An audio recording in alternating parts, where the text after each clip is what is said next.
Bossing, good morning po. Alam niyo po ba kung bakit ko kayo pinapara? Ayun nga, sir. Akala ko aabot ako eh. Hindi pala ako aabot. Red Lisensya at light. rehistro na lang po. Lisensya, tsaka rehistro. Ito po, boss, oh. Nagmamadali ho ba kayo? Medyo po, sir. Natatain na Alam kasi mo, asawa malapit ko. na si Juan dito. Bossing, expired na rin tong rehistro nyo. Wala pa kasing Titikita pera, sir. ko po Pamparayin kayo. nyo. Baka pwedeng pag-usapan na lang natin, sir. Ay sir, hindi po pwede. Marami pong CCTV rito.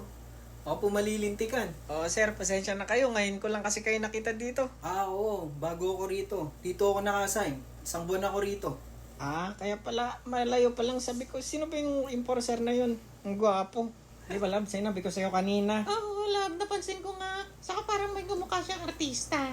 Sinong artista? Si Gio Ong, sir. Sabi Kamukha ko mo na si nga Gio Ong. Ay, oo nga, kamukha niya. May mga mangilan-ngilan nga nagsasabi. Sabi ko na nga, sir, kasi kilala ko naman yung mga Oo, parang hindi nagtitikit nga ba pamilyar dito. si sir, pero ang gwapo. Ikaw, kakaiba ka talaga. Ang gwapo. Ay, oo nga, sir. Tsaka mukha ka mabait. Totoo yan. Tingnan mo, itsura pa lang ni sir, Alam oh. nyo naman kasi sa totoo lang, ayoko naman kasi kayong tikitan. Talaga, sir, kasi ang Ay, bait mo, wala pa tapos kayo ang dyan. gwapo mo pa. Bossing kasi ganito Dito kasi, pedestrian to. Opo, sir. Opo, Ngayon, sir, may mga opo. estudyante, mga batang dumadaan dyan. Pag nag-stop na, stop na. Oh, tignan mo Ay, lang. oo, Ang agree galing ako ni dyan. sir, Ang gwapo pa ni sir, oh. Piling ko Tignan mo nga, yan. mabait pa yan, eh. Bibigyan pa tayo ng panggas niya ni Ay, sir. oo, mukha nga. Magkano ba? 1K siguro, sir. Ang gwapo mo, Ay, tas alam, ang bait mo binibiro pa, mo oh. si sir. Magbibigay na talaga siya. Oh, Sabi ko na nga ba, sir, tama yung hinala ko nung Ay, una pa lang. dumudukot na siya. Meron Mabait na tayong ka. panggastos, Di talaga ako pangmerienda. nagkamali dyan kay Salamat, sir, sir, oh. ah. Ang gwapo Gwapo-gwapo na. mo talaga. Mapagbigay Ano na pa. kami, May sir, ulit pangmerienda mga tayo. next time. Oo, sige.